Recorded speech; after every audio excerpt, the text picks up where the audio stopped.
Public with an update of the currently available information regarding yesterday's tragic shooting. Homicide detectives have been working around the clock to gather information and evidence.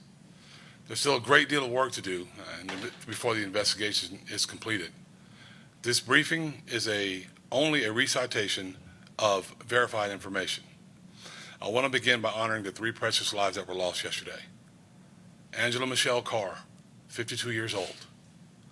Anolt Joseph, or AJ, Laguerre Jr., 19 years old. And Gerald Deshawn Gallion, 29 years old.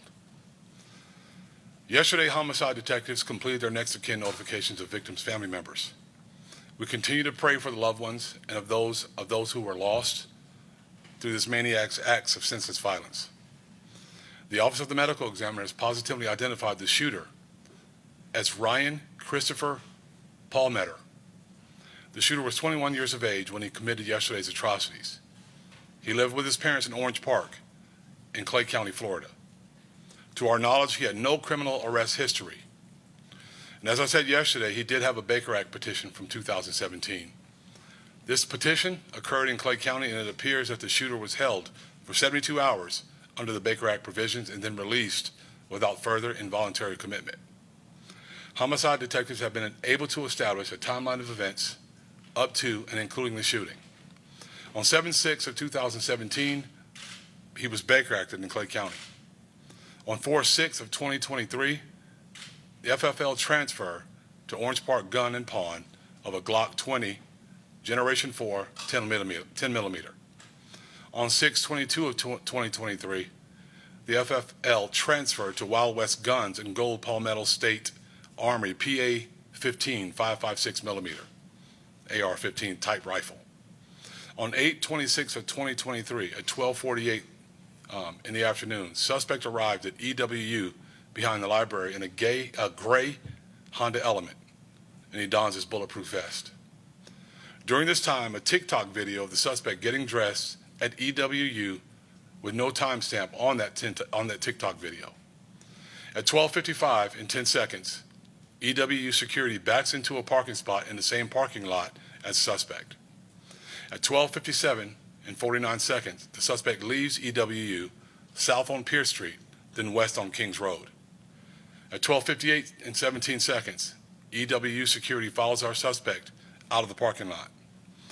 Between EWU security leaving the parking lot and ShotSpotter 911 call at Dollar General at 1:08:04, EWU flags down JSO officer and says there's a suspicious person on campus. A white male, heavy set, wearing a gray tank top, black shorts, bulletproof vest, and blue latex gloves in a tan Kia. That was the description they thought. They thought he was in a Kia. The officer states he's researching the vehicle and the subject to see if there was any calls for service, active or pending, and in the process of writing a be on the lookout or a BOLO when the suspect goes, when the shooting goes out. At 1:08, an 11-round ShotSpotter activated. At 1:08 in 13 seconds, the suspect's on video in the parking lot in front of the store, shooting into a black Kia and murders the first victim, Ms. Angela Carr. The suspect enters the Dollar General store and engages the second victim. I saw a young 19-year-old victim, Anolt Laguerre. At 1:08 and 24 seconds, multiple witnesses exit the rear door of the store. At 1:08 and 47 seconds, the suspect exits the same rear door. At 1:09 and 6 seconds, 1-round ShotSpotter goes off. At 1:09 and 13 seconds, the suspect enters the same rear door. And at 1:09 and 30 seconds, the suspect shoots at a security camera several times but misses.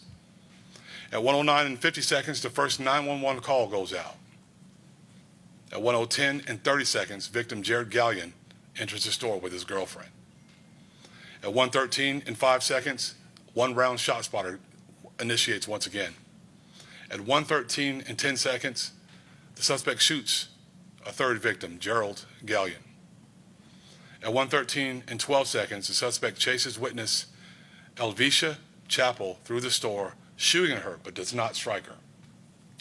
At 1:13 and 25 seconds, Elvisha Campbell exits the rear door, the rear east door of the store.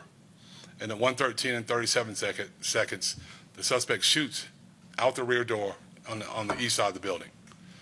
At 1:13 and 43 seconds, a 4-round shot spotter initiates. At 1:13 and 47 seconds, the suspect reenters the building and walks back towards the office.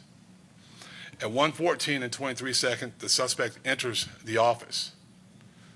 At 1:18, the suspect texts his father and says, "Use a screwdriver to get into my room." The father enters the room and finds a last will and testament of the suspect along with a suicide note on his laptop. At 1:19 and 21 seconds, the officers enter the building and begin to clear. Just 11 minutes after this whole ordeal began. Patrol clearing the hallway when the officer hears a single gunshot.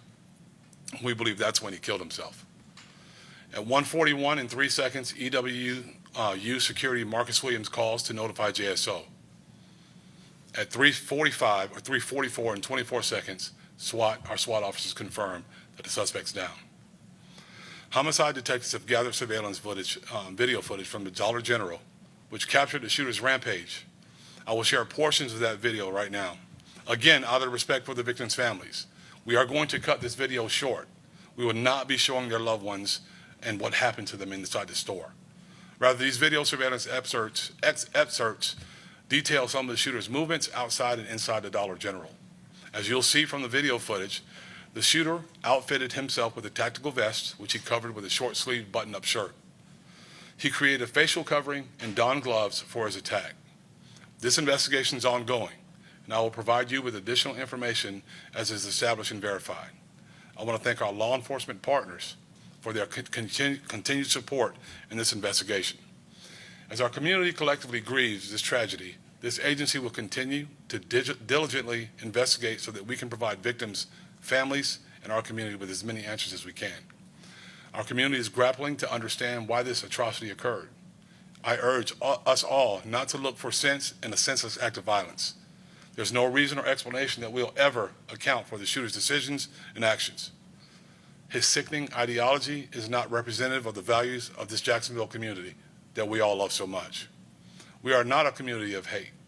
We stand united with the good and decent people of this city. We reject this inexcusable violence, and this agency will not rest until this investigation is complete and every available avenue of accountability has been exhausted. Now, I'll be happy to answer any questions after we view this video.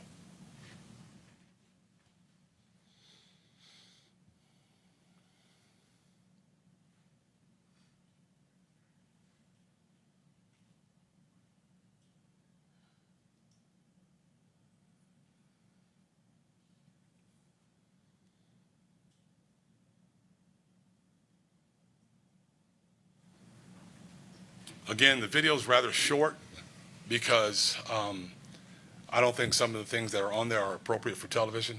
It's not meant to entertain or be insensitive to our victims and our victims' families.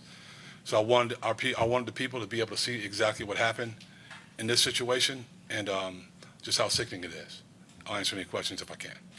Yes, sir. There was talk that he was a manager at the store, worked at the Dollar General. Are you able to confirm or deny that? We have no information that he worked at that store. Sheriff, we're hearing reports from witnesses that the gunman led 2 white women out of the store without harming them before he opened fire. Have you been able to confirm anything like that? He from what I'm understanding from our lieutenant here, he let several people out of the store. Why, I don't know. Some of them were white, but I do believe there was a couple that were not. Did he give a warning before he started shooting? No. When you see him walk out on the sidewalk and he points that gun at that car, he fired 11 rounds at that car. He did not give any warning. He just did it. And when he was inside the store, someone had told me that he'd said, if you don't want to die, then leave the store.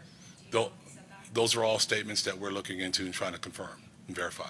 Sheriff, is there going to be any double-down police presence in that area or any other areas within Jacksonville to prevent against potential copycat? We are staying very diligent and vigilant in our community, making sure people, and this is what we talk about. This is why I'm talking about it so much. I want people to be paying attention. I want people to see anything you see that may be strange out there. We don't expect anything like this to happen again. We hope that it never happens again. But we also ask our community to be on the lookout and just be aware of the possibilities. We don't think, again, there's no information that gives us any belief that this is going to happen again. But of course, we're always going to be paying close attention. Sheriff, WGCT News.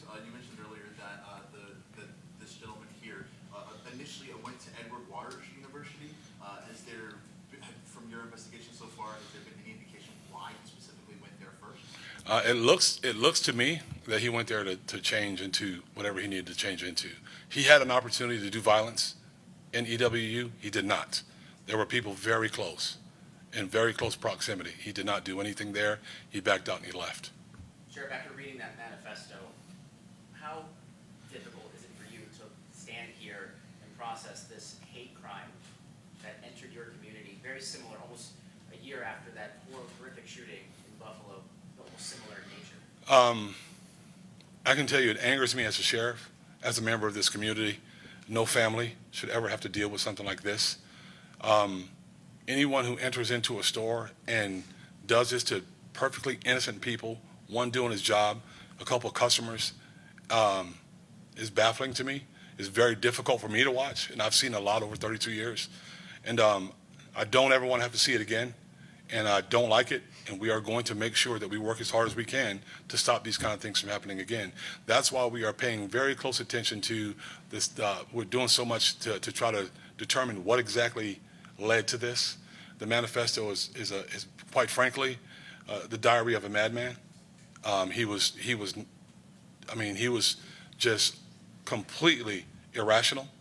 But with his irrational thoughts, he knew what he was doing. He was 100% lucid. He knew what he was doing. And again, it's disappointing that anyone would go to these lengths to hurt someone else. And Sheriff, could you explain, are there any details as to why he was Baker active back in 2017 and were his guns taken at the time? No, he didn't have the guns back in 2017. He was only 15 at the time. There was no flag that could have come up to stop him from purchasing those guns. As a matter of fact, it looks as if he purchased those guns completely legally, and all the FFLs did what they were supposed to have done to make sure that there were no issues. So therein lies the difficulty. When a person grabs a hold of a gun with hateful intentions, it's very difficult to stop that from happening. Sheriff, I are just you want to make worried? sure, I just want to make sure I have this all in one place in terms of sound here. Can you just tell us, clarify, where did those firearms come from? Were they legal guns and were they legally possessed? They were 100% legal, and as I stand here with you today, they were legally possessed. There was nothing indicating, again, like I said, it appears that the dealers that sold those guns to him did it legally. They did what they were supposed to have done. One was Wild West Guns. What was the other one? One was Wild West Guns and the other was Orange Park Gun and Pawn. So it appears they did everything that they were supposed to do as a gun dealer.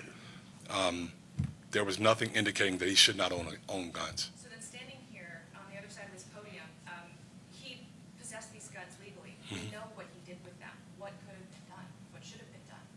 Well, we have to stop people that have bad intentions. The story is always about guns. People are bad. This guy's a bad guy. If I could take my gun off right now and I lay it on this counter, nothing will happen. It'll sit there. But as soon as a wicked person grabs a hold of that handgun and starts shooting people with it, there's the problem. The problem is the individual. Now, guns are a tool that people use to do horrible things. But it's the individuals that wield these things. So we are working hard to try to stop that. But in this situation, in this case, there was nothing illegal about him owning the firearms. Sheriff, given the racial component to this shooting, are you worried this might have implications in the community of a racial divide here locally or even nationwide? I don't think so. I don't think there's a racial divide in our city. And actually, I work along with some of the best people in the entire world. And it doesn't matter what color they are or what they look like. We are banded together as a community to fight these issues. And I don't think there's a racial issue. I know there are racial issues with some people. But as a whole, we are all standing here together because we're concerned about the same thing.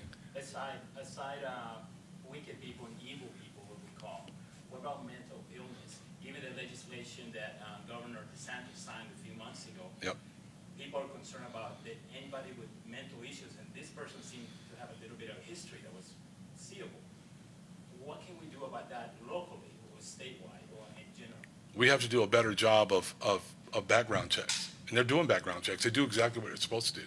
But there is nothing there to indicate that he shouldn't own a firearm, then there's something else that needs to be done. But really what needs to be done is people need to tell us when they see or they hear these things rising up in an individual. I don't know if anybody knew how he really felt. We haven't ran into him yet. We're still looking. But yeah, that's my answer to that. I mean, mental illness is there, but not everyone that's mentally ill grabs a firearm and kills people for no reason. Sheriff, a 11-minute response from when things start to when things really end. What are some lessons that you early on that JSO can take from yesterday's event of racial violence that JSO can take moving forward in terms of responding to hopefully not again similar incidents? Well, we responded very quickly. The reason he went back into the store is because there was a canine officer at the door, waiting for him, looking for him. So we responded very quickly. We have to just remain vigilant. We have to remind people to call us. If it doesn't matter what it is. If it looks weird, if it looks strange, call us, tell us, so that we can respond. If it looks like he's putting on a bulletproof vest, if it looks like he's putting on gloves, you have to call us and let us know. And I appreciate the security guard at EWU flagging down a policeman and tell him about it. Well, pick up that phone, dial 911, get on the phone with the dispatcher, because we can get real-time updates and find out what's going on, and we can respond that much quicker. Those are some of the things we learn. Of course, we're learning more and more every time. Unfortunately, some of these things happen. So now we're going to study it. We're going to continue to study it. We're going to continue to work it until we find out exactly the entire history of the thing, and then we'll put some things into practice to continue to work and make sure we can respond as we did just then, yesterday. Have you had any time to look into his predisposition to violence in his past with his family? Let me tell you this. There was no criminal record. Nothing. No criminal history. Nothing. He had a domestic violence call at his house with his brother. We'll handle that. So we understand how to investigate. So we're going to continue to investigate this. But what I'm telling you is, where it stands right now, there was nothing that we could have done to stop him from owning a firearm, a rifle, or a handgun. There was no red flags. All right?